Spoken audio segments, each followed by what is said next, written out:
Alright, back to our kneading station here.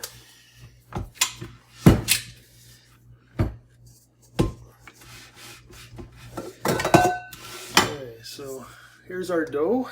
Again, nicely mixed up and not too much left on the bowl.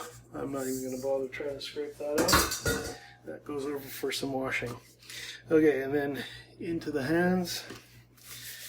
And let's get some kneading going on here. So one more time, pull with the fingers, push with the palm, and just keep working it around. And the fun part here is that you can see the rosemary and onion and other stuff that you've put in. Some other options for what you might want to put into your bread is caraway. I've done that, which is quite nice. You can use ground flax, done that before. You can use garlic if you chop up some garlic bits nice and small. Whatever you like.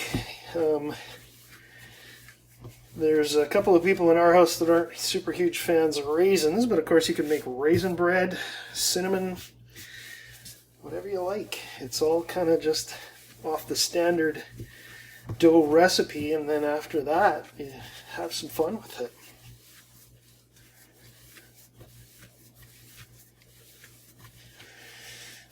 Okay.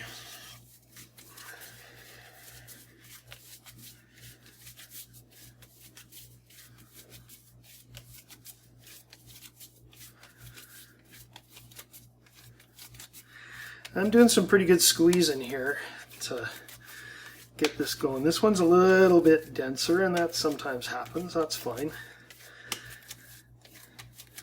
Give it a good, get a good forearm workout out of this.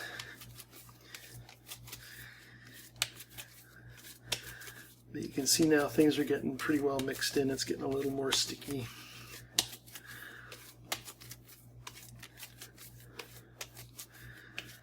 You certainly don't want it too wet.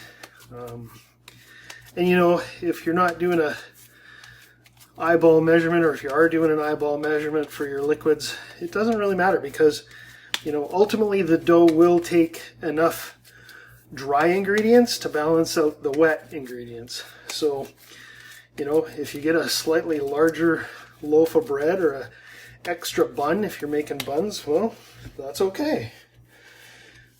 It is pretty simple stuff. It's not the kind of thing that is going to fail terribly if there's a little too much of this or not enough of that. I actually made a mistake with one of my previous batches where I put in 2 tablespoons of sugar, so I kind of fished some of the sugar out, and that particular batch of bread just had a little more sugar in it. It was no big deal. You couldn't tell at the end of it. Okay. This is going to go into the pan and then into the oven to rise for 45 minutes, and we will be back to continue at that point.